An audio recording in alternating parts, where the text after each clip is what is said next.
Good morning. Today we focus on praying for our nation, and there is no better verse in Scripture than 2 Chronicles chapter 7 verse 14.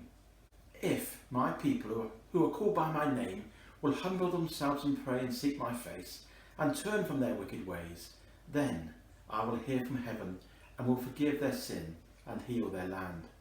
The two key words are if and then.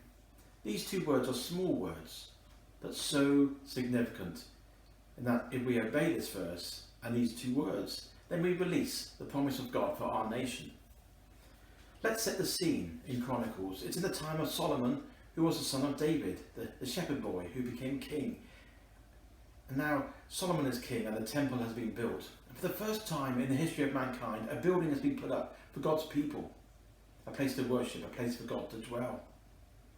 Now remember, this is a long time ago, and since then Jesus Christ has come and walked this earth, and since his death and resurrection, we as believers have become temples of the living God, a place for God to dwell. If my people. It speaks of those who belong to God. This is the church. If my church will humble itself.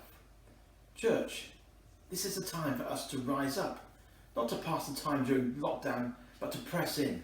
If my people will. Then it lists 4 actions. Humble themselves. Pray. Seek my face and turn from their wicked ways. The emphasis is on if. And then I will hear from heaven and will forgive their sin and heal their land. Today, the 30th of April 2020, we can claim this promise. We are living in the most challenging time of our generation, but also the greatest opportunity of our generation. If my people, then I will. We have before us the greatest opportunity for a spiritual stirring in all of our time.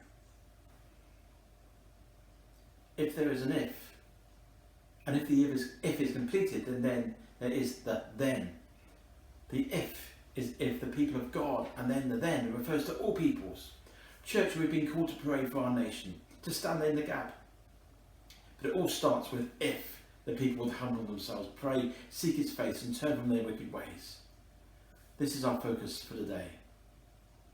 God bless you. Have a great day.